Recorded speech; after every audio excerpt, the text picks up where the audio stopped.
Hello, everybody. Hope all of you are having a great midweek and are doing well. For today's session on demystifying the $1 million SSP ad server, let me introduce two young folks as opposed to what Sudhir called himself in his intro as old. So, Sudhir is a curious staff engineer who works with the backend at SSP, and Siddhant has been part of InMobi for the last 7 years and is also part of the exchange and is part of the exchange team at SSP. He's also an active member at the of the bomb defusal squad at SSP. Folks, we are surely going to have quite an explosive session today. Over to you, Sudhir and Siddhant. Hey, thanks, Prabhu. Um, Good evening, everyone. So, I'm just going to do the small bit. Just have a quick intro done, and then probably hand it over to the man of the hour, Siddhant. So basically, we will try to go through the main ad exchange server today. I mean, we all speak about scale, right? And we try to kind of slightly quantify what type of scale, what challenges we generally run into, and how, some of the challenges are how it is solved. And then, as you would all probably would have just made sure by now that these are not overnight changes. These have been built over a period of time by a number of awesome people, right? So, so we would actually go through some of the aspects. We will not be able to cover everything, but we'll try to cover some of the important aspects which we think is going to be interesting to a lot of folks here. Um, and we will try to have a dedicated Q&A at the end of the session. But said that, if there are any questions in between, please just feel free to add it in the chat box, so we'll answer. But we'll just allow Siddhant to go through his material. And yeah, in the end, we will take all the question answers which are probably not answered or which need further discussion. Right. So without further any further delay, we'll just get started. Siddhant, over to you, man. Hey, I'll just share my screen once.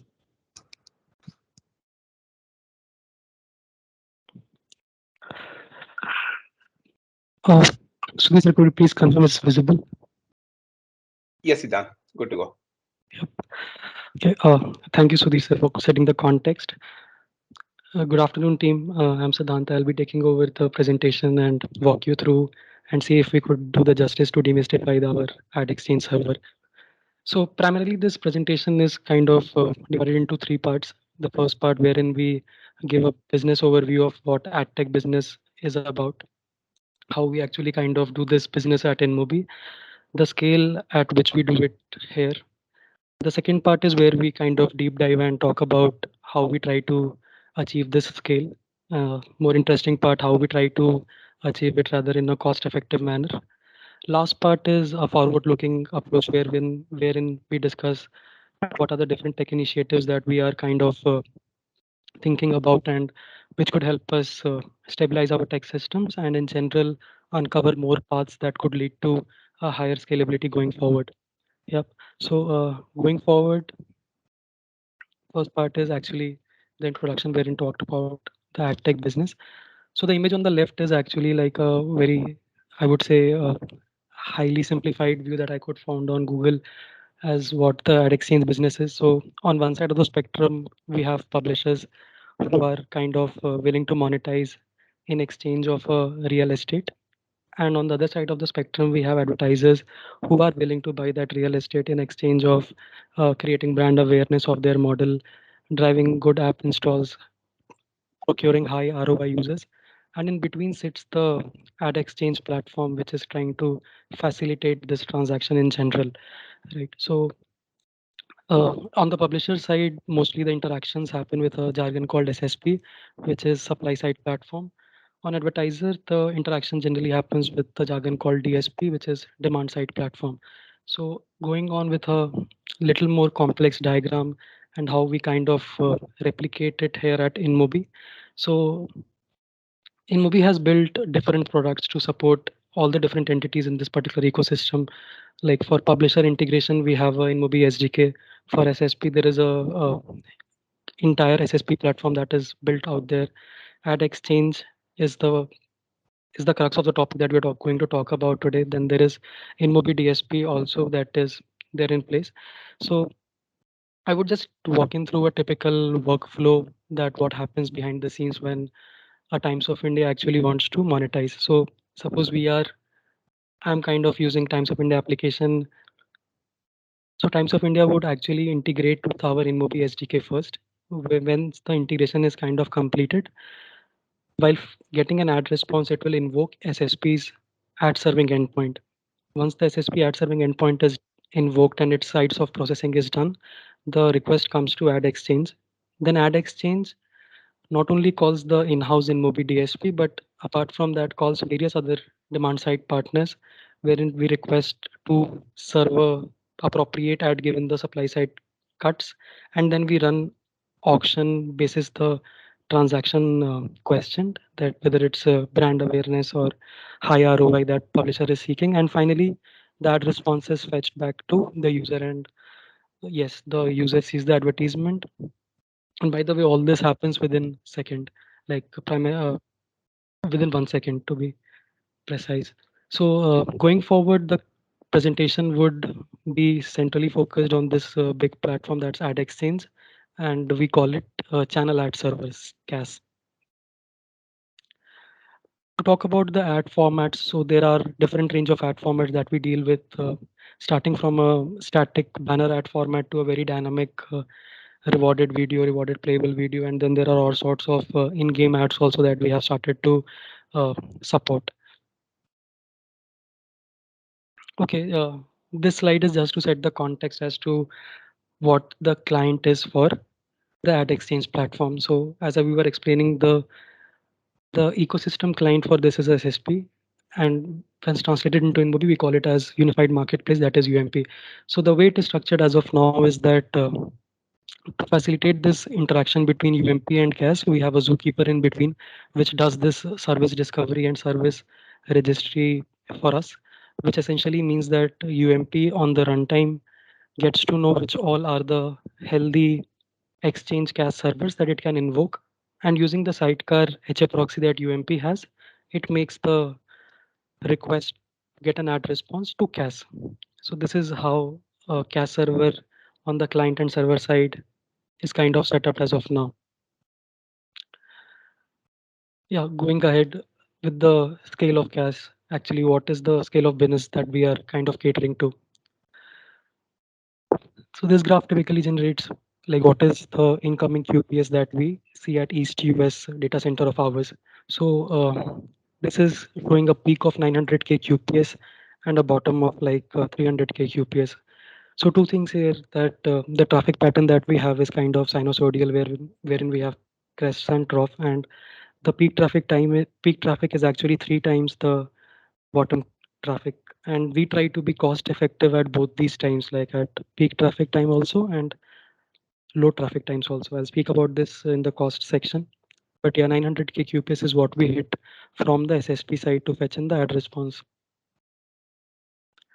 Outgoing QPS, so this is basically when the exchange ad server invokes demand side partners to fetch an ad response which can be stitched back to the SSP. So this is a graph that is there from our Grafana dashboard. There has been no editing made. Actually, I got to know that this is crossed 8 million also. So the amount of QPS that we are getting on outbound is 8 million. So this is like 8 times the incoming QPS that we have, which essentially means that for each incoming ad request that we get, we on an average kind of invoke 8 different calls to demand side partners to fetch an ad response. On a daily basis, this 8 million QPS into the request payload that we have would calculate up to like a 500 terabytes of data that we pump at a daily level. We would talk about how do we optimize for this cost going forward. Yeah, this one is one of my favorite graphs, that how we actually leverage the power of cloud and move our fleet from a 250 traffic size, 250 server size to a 620 size. So erstwhile when we were in the on-premises architecture, when this was not at all possible, and we used to pay for 622 servers even at the lowest traffic time. The graph here actually has like a very steep decline that depicts how aggressive we are in our scaling policies, and how do we ensure that we are running at cost effective manner during low peak traffic times. The certain blips that you see here is a part because of evictions that I will be talking shortly about. Yeah, so the first section primarily uh, give us an overview of what the exchange ad tech system is, how we do it at Movie, and what is the scale. Now we little deep dive and try to think how we achieve this scale. Yeah. So the first thing that comes into my mind when we try to talk about the scale at here is the NetI architecture that we have.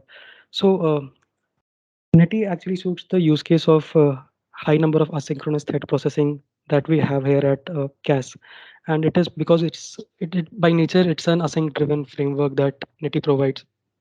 Powered by that, we have G1GC, and G1GC has been a learning from us, a learning for us from a concurrent market and sweep algorithm. So G1GC, the reason of choosing that was because it gives us a probabilistic GC pause times, and given the scale that we operate, we would want to have a shorter pause time so that we could cater to a higher amount of traffic. So the amount of heap size that we have is kind of 43. So even if this is proven that G1GC operates at a higher heap size, and with Java 11, this becomes a good choice to be. So on the tech stack, we do have this mixture of Java 11, G1GC, and NetI. On the infra stack per se, on the Azure, we have a single model that's called a virtual machine scale set, which is a group of virtual machines in Azure, and we could scale it to a very high number, like a 400 to 500 instances that we even currently have in production. Then for doing a NoSQL kind of, we have Redis here. Azure Storage Account is mostly used for our blob push mechanism that we have to push in our request response log. On the server configuration per se, these are, I would say, hardware strong boxes that we have. It's a F series, which is compute optimized with 32 core hyperthreading enabled on it. Utilizing hardware, so uh, connecting back onto the graph where we were at 250k QPS, and I said we were cost efficient then. So our scaling policies says that we will never run our CPUs below 35% at any point in time. That is how we are kind of maintaining that we are uh, juicing out the most out of the hardware. We have done various kind of hot path improvements, I would say, to attain a decent QPS per core, and actually trying enough to even increase it further. Coming back to an important point, that is a non-blocking IO. So to make you all understand, the best thing about cache server here is that there are actually no threads which are getting blocked. So we have decoupled our thread pools for inbound request processing and outbound request processing. This helps in ensuring that the same thread is not doing complete work and isn't blocked anywhere. So put another way, any latency spikes in outbound system would not stop us from accepting new incoming traffic. It's completely async. Like you have a thread which is incoming, and you have a different thread which is going outgoing. Both of them doing their own set of individual tasks. There is request delegation happening, right? And even for the outbound traffic that we have, the Java library that we use is async HTTP client, and this in itself is built on top of NetI. So, like outbound threads just write onto socket and wait until they get a call back. Like, and during this wait time, it is not that they are waiting; they are kind of requesting and processing another DSP partner call. So, if I get into a little back of the envelope calculation of the total RTT time that we have, only 30 milliseconds is the CPU intensive work that we do. So rest time is like IO, and IO is not a wait time for us. The threads are actually working. So 30 millisecond CPU intensive work means that in 1 second, almost 330 requests is taken care by one thread. This multiplied by the 64 number of hyperthreads we get onto a 32 core box comes around 2000 requests at a very high CPU load. In a steady state, we are able to achieve like a 1.5k QPS at 50% CPU as of now. Then again, some of the accepted facts that people do not acknowledge, but I would just tell for the sake of it is that we are completely stateless. Had this architecture not been stateless, it was not possible to run our workloads at such a high scale and getting operational issues with Azure Spot included in that. So what we generally do is that there is only one part of request logs that need to be pushed, that is there as part of state. Apart from that, getting a box into fleet and get removing a box into fleet is like just a blink of eye. Uh, on the cache state, so there is nothing on the request processing that we make a direct call to DB. What we generally do is that we maintain a replica of the DB state into our memory. We call it as repository, and we try to load them before the server actually can take the first traffic, first QPS. So this is how we are trying to uh, like isolate DB calls during the request processing by asynchronously loading the DB state into our memory. 42 GB heap is kind of, I would say, a pro and con for both of us, like both sides. A pro, I would say, is that 42 GB heap gives us a very high Eden space, which actually enforces that the garbage promotion rate is very less, given that the RTT that we have is around 300 milliseconds. Most of the garbage is getting generated and collected during the young generation pause itself. Very less garbage is getting promoted from young to old. The con is that whenever a old gen GC pause happens, it's a elongated pause. So in a nutshell, yes, this as Sudhir was saying that good amount of work has gone into supporting the use case that CAS actually caters as of now. In interest of time, we are kind of talking about the important points, but open to discussion in offline path for any of deep dives. Going forward, how do we actually attain this mammoth QPS of 8 million onto Azure platform? So to be very honest, even 2.5 years back when we were doing this bootstrapping of CAS onto Azure, this particular problem statement was a blocker for us, and we had to do a lot and more brainstorming within the teams outside to get to a model that could support this kind of scale on Azure. I will just quickly walk through as to what happens when a VM inside a Azure platform tries to make a connection to internet. Right. So uh, the first model that is present is the default outbound connections. So whenever you procure a particular virtual machine on Azure, by default it has internet access. There's nothing that you need to do to enable that. But what happens in the background is that the VM, which is that part of virtual network, gets some amount of dedicated public IPs. That dedicated public IP is not in the client's control. It is given by Azure to cater this default use case of taking traffic out. So as we were in learning phase back then also, so we tried this particular solution also. So it did work for us for at least 20K QPS, but beyond that, we got into all this scalability issues of SNAT port exhaustion. I'll just briefly talk about what SNAT is. So SNAT is like a full form for source network address translation, which essentially means that how do we ensure that a machine's private IP is masked with a public IP so that by any by any means the virtual machine in private VNet is not exposed. So SNAT port translation is how we kind of convert this private IP of our VM to the public IP of the load balancer that Azure is providing. So the first solution was not scalable for us and it kind of died after a 20K QPS as a benchmark. Going forward, we tried the second solution, which is using a dedicated load balancer behind a virtual machine scale set. And the load balancer could have multiple front-end public IPs onto it. Right. So this was a scalable until I would say 120, 130K QPS, but it had another set of operational challenges that we had to manually procure the public IPs, manage the SNAT port allocation.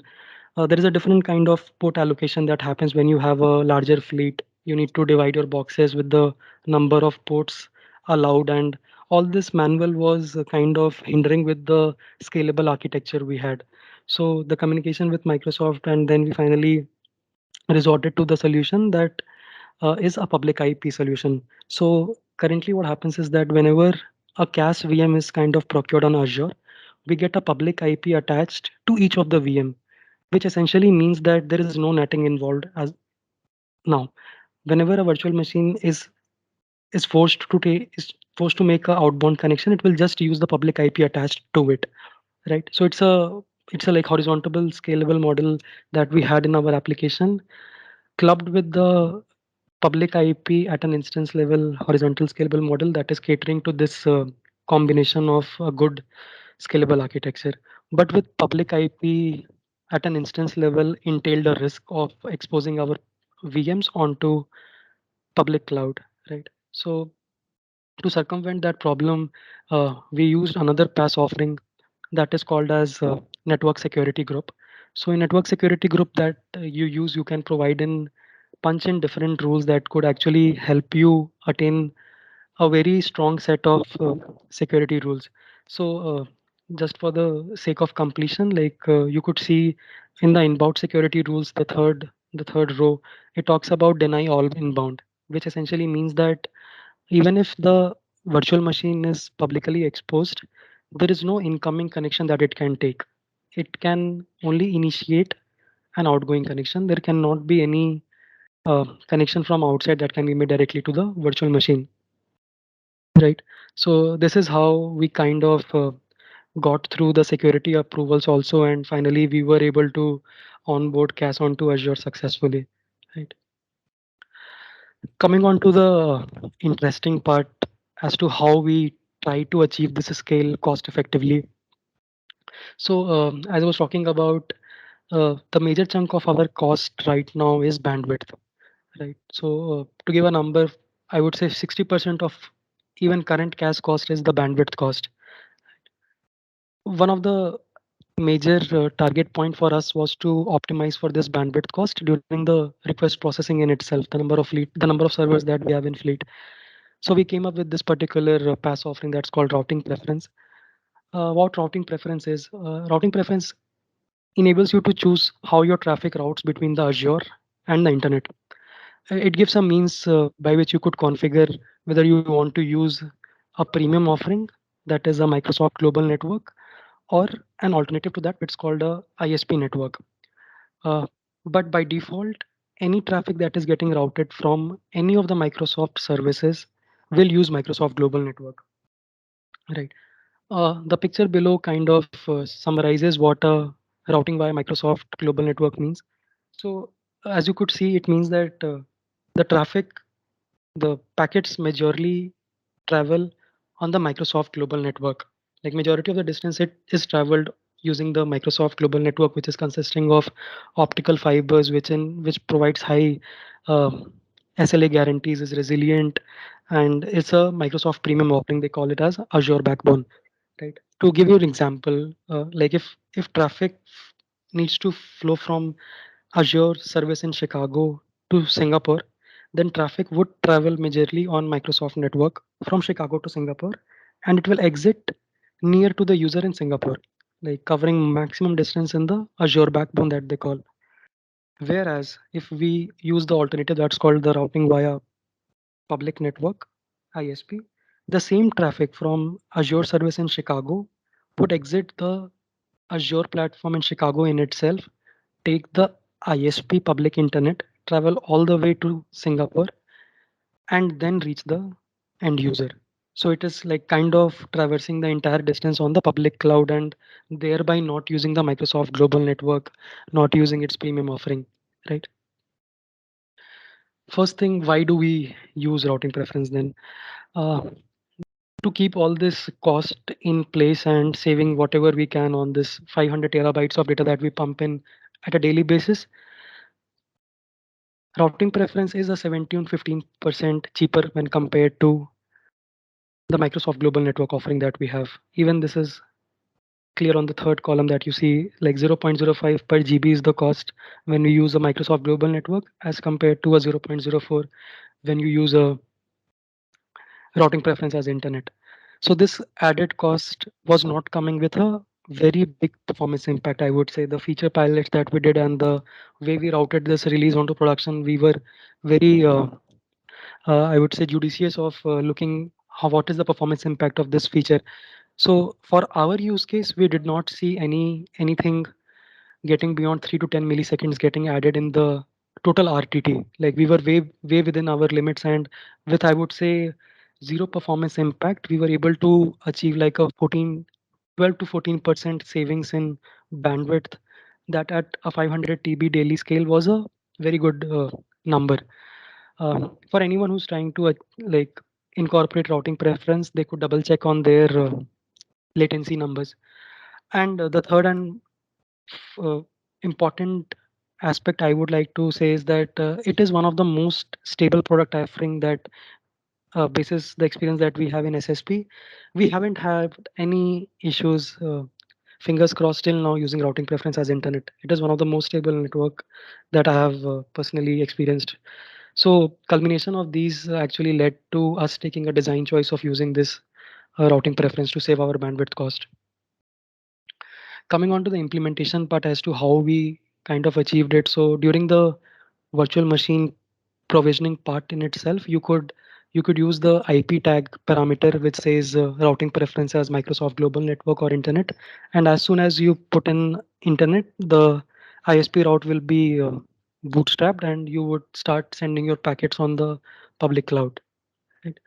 And it isn't that only virtual machines are enabled to cater to this particular product offering. Any public IP offering, basically routing preference can be enabled at a public IP level, and any resource in Azure which is using a public IP can be configured to use a routing preference as internet.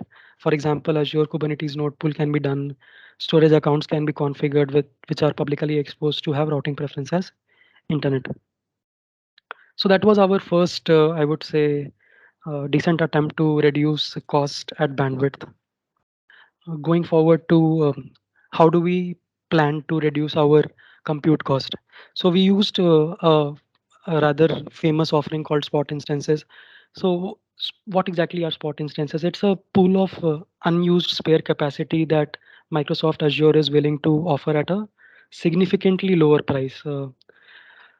But with the significant lower price, it entails a risk that it could be taken away with very minimal warning, and that warning was not even given before. Like basis the conversations and the scale at which SSP was operating, we got this enabled for us also. So capacity to procure this spot VMs is completely on the Azure side. We cannot kind of control this capacity. It varies day to day. Like we have seen complete fleet getting like 90% of the fleet getting evicted also.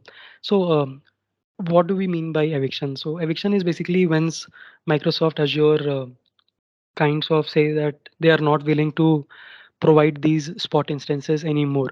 So eviction primarily happens for two reasons. One is the price reason. Price reason is when, for example, suppose we have bidded for like a $1 to procure a particular VM, and there is another client which is using Azure offering which has bid $1.1.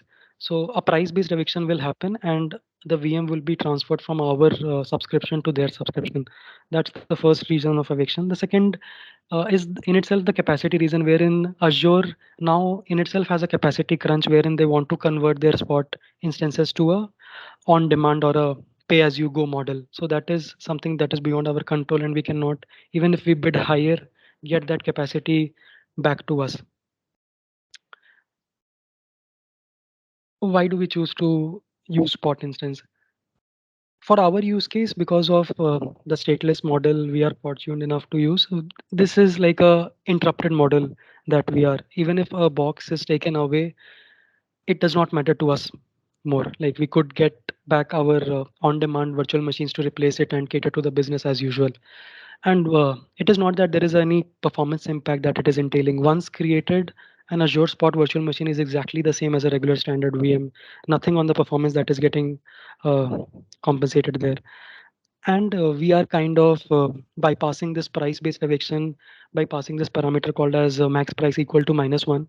And whenever Azure interprets a max price as -1, it ensures that the bidder is the highest bidder, and there could not be any price-based evictions because of for this client. And obviously, it is not that we have zero visibility now for eviction. There is a pass offering which I will talk about later called scheduled events, using which we can have some amount of visibility as to when the eviction is happening. The below diagram actually depicts what is the amount of savings that is there.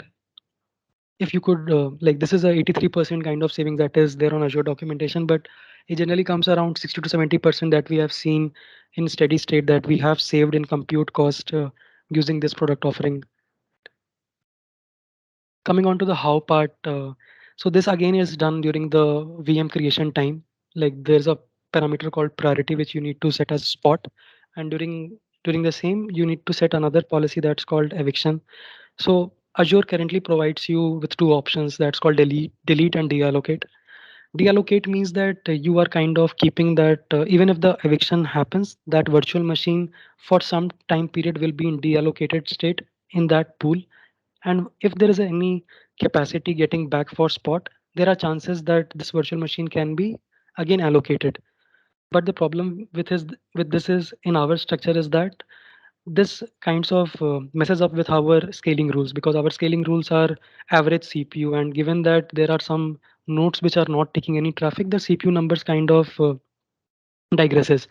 And there is another problem that is like the disk attached to this particular deallocate policies will be charged throughout. Like even if there is no allocation after 2 3 days possible, you will be continuing to pay the disk charge attached to it. So that is why we have falled back to a rather cleaner approach that's called delete. So whenever a spot VM is getting evicted in our case, it will get deleted. Like we do not care that we need to get it back, right? To give you a glimpse that currently CAS is around 90% on spot. We are less than 10% on our on demand. We are completely on spot as of now. Right. The result part is we have kind of saved 50 to 60% of our compute using spot offering. Coming to an important section of how do we handle evictions at such a large scale, and how do we ensure that the business as usual is not compromised at any point in time. First thing that is done is how we have set up our auto scaling rules.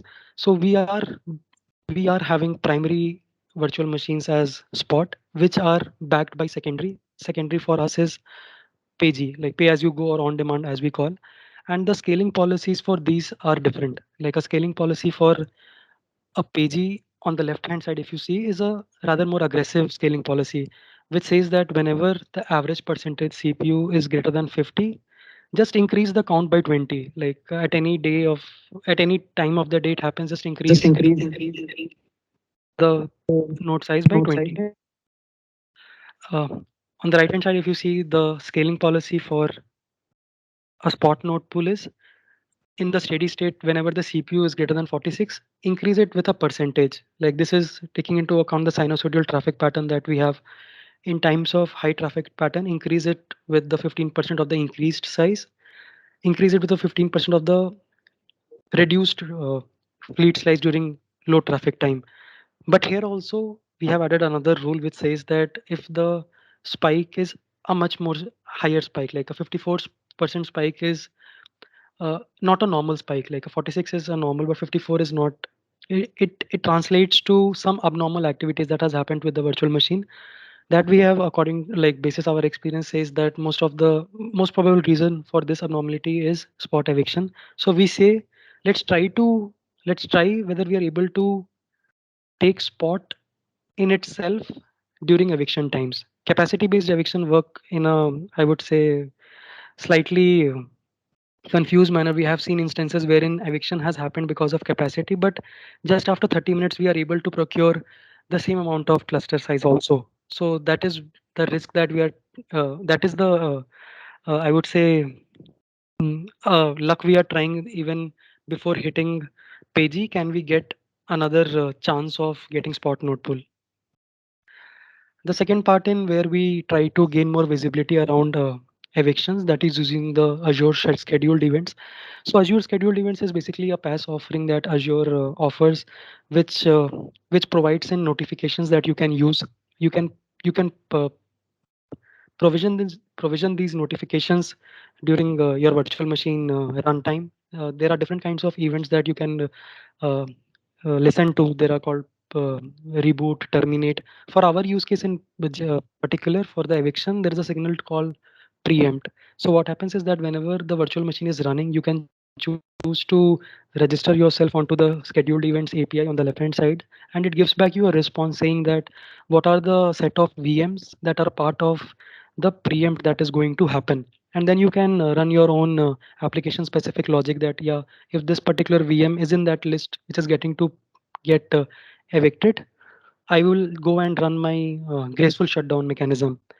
uh, the worst part is that you get only 30 seconds to save your entire world. The added thing that we have done here by leveraging the Prometheus push gateway mechanism is that to gain visibility, like after all our graceful shutdown mechanism handling is done, we use the push mechanism of Prometheus to emit metrics so that we can have and put alerts onto what is the eviction rates that we are seeing as of now in the system. So on the right hand side, if you see, this is a graph powered during the eviction times notified using scheduled events API using Prometheus gateway to give us a overview of how many servers are getting evicted at some point in time in our colo.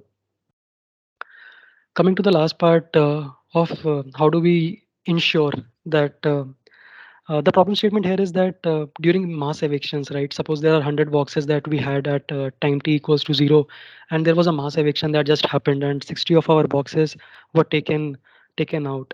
How do we ensure that the 40 remaining boxes, the non-evicted fleet, is healthy?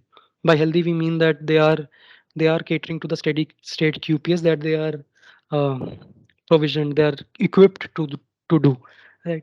Just to give you a history of what used to happen when we did not have this rate limiter feature in place.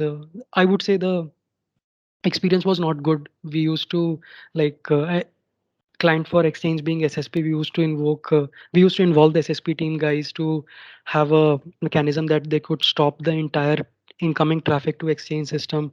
We then used to reboot our entire cluster from like 100 size to a 0 size, and then bring the cluster size to 100, gradually increase the traffic to whatever incoming QPS it was before the eviction in steps. So that was a very, I would say it used to happen like in 4:30 a.m. in the morning, and everyone was on the call to discuss, and there was a revenue timer like 50K dollar loss, 100K dollar loss.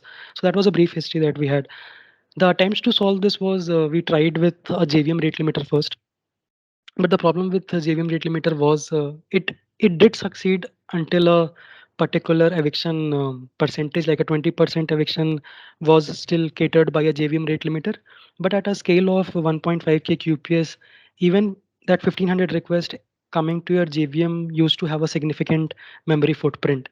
And with this model that we had, it used to have like a ripple effect, wherein suppose there was garbage collection happening. So once box A was getting garbage collected, it used to have it stop the world GC elongated pause, which kind of triggered high traffic onto a box B, right? Then after some time, box B used to die, which again catered box A to take more GC pause. So in nutshell, that fleet was not self-sufficient to survive. Uh, so basis our learning and the impact that it was creating, we resorted with our staff engineers to bring up with a non JVM rate limiter. uh, Given the popularity, we resorted to nginx, and nginx currently is just as a sidecar container within the same docker array that we have for cas. This is the starting point, like between neti and the ssp we have. So ssp currently calls cas nginx endpoint, and nginx then translates that request to the upstream server, that is neti for us. The advantage that we are getting having a layer before JVM is that the rate limiting is now two-sided. Like once rate limiter is done on the JVM, there is another rate limiter that is happening on the nginx part itself, right? And this is giving us like having a localized load balancer is giving us different kinds of uh, keep alive that we can fine tune with it. Max connections is basically the parameter that we use to tweak to come to a optimum number that has been helping us to have a decent set of rate limiter as of now. With the current configs that we have, CAS can run at 65% of CPU in a steady state. Right? So culmination of these three aggressive scale in, scale out rules for PG, visibility on Azure, scheduled events, and two-phased rate limiter has helped us, I would say, enormous to achieve a automated recovery of fleet. Like mostly it's an autopilot mode. Like the on calls do not actually get to know whether, until unless it's a very mass eviction that has happened. Most of the low scale evictions are on autopilot mode. Yeah, we have kind of saved a good amount of revenue because of rate limiter. And even in times of the outage, like the 40 boxes out of 100 are still taking traffic, so we are at a significant success percentage during that time also. Not to mention the developer productivity, we are no more at 4:30 a.m. calls to debug this with panic mode on. Right. Coming to the last section, this is like a forward-looking approach, wherein we have kind of bottled down to what we could do on catering more scale going forward. So different SKU for deployment primarily because if there is a family of CPU that we use, for example, F series we are using as of now, we get to know that F series is having a higher eviction rate. We could at any point in time switch from F series to D series. That is what we want to achieve. Same reason that if due to quarterly price changes that Azure does, if F series starts to have a higher price, we should be able to shift our fleet from F series to D series uh, in a way, bringing overall down overall time for CAS, right? So the motivation behind this is that even on cloud platform that we use, there is a round trip of 10 minutes that we see before we could actually before CAS could actually take the first request. The things we are trying here is the current Docker size we have is around 1.8 GB. What we have deduced is that for SSP specific use case, we could have like a SSP binary which is much more reduced size that can bring down the uh, CAS Docker size in itself. Then we are trying with cloud engineering team that if there is a possibility, we could club the host image with the application image. What I mean by that is, suppose CAS is on Ubuntu 18.04, we are targeting to get a Ubuntu 18.04 with an application image. Suppose CAS is on a release version 3.6. So is it a possibility that an 18.04 with a 3.6 release version of CAS can be bootstrapped as soon as possible, as soon as the Azure has procured as a VM? Then there are some database repos that we are kind of loading in serial way. We are trying to achieve as much parallelism as possible during application boot time in itself. CAS on AKS is the IMC Tech wise AKS movement. There has been some reservation around CAS in specific because of public IP, but once things get resorted, we will move to CAS on AKS. And with our Sudhir sir, there are chances of getting more and more hot path CPU improvements to increase the QPS per core. I think that is what I had from presentation point of view. We are open for a Q&A now.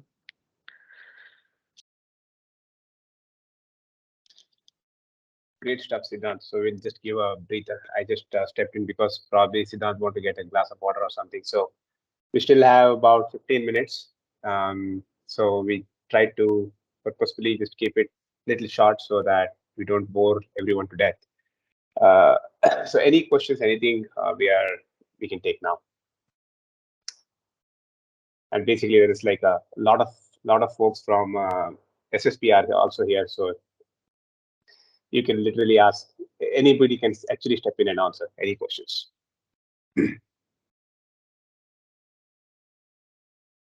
Okay, so if there are no immediate questions, so if anything just pops up, anybody's head or whatever it is, just feel free to reach us offline. We will be really happy to share whatever our learnings are. Vaibhav, I think we are done. Thank you, Sudhir. Thank you, Siddhant, for a great presentation as well. If you all have any questions right now, please do unmute and ask away. Or if you have questions for later, please make sure to kind of put it in the chat box, and folks will be definitely responding to that.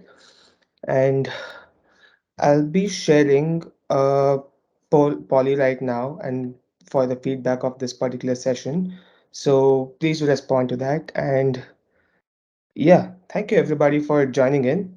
And thank you, Sudhir and Siddhant, for kind of literally breaking down the functionalities of this particular topic. Thank you, everybody, for coming in, and have a great evening.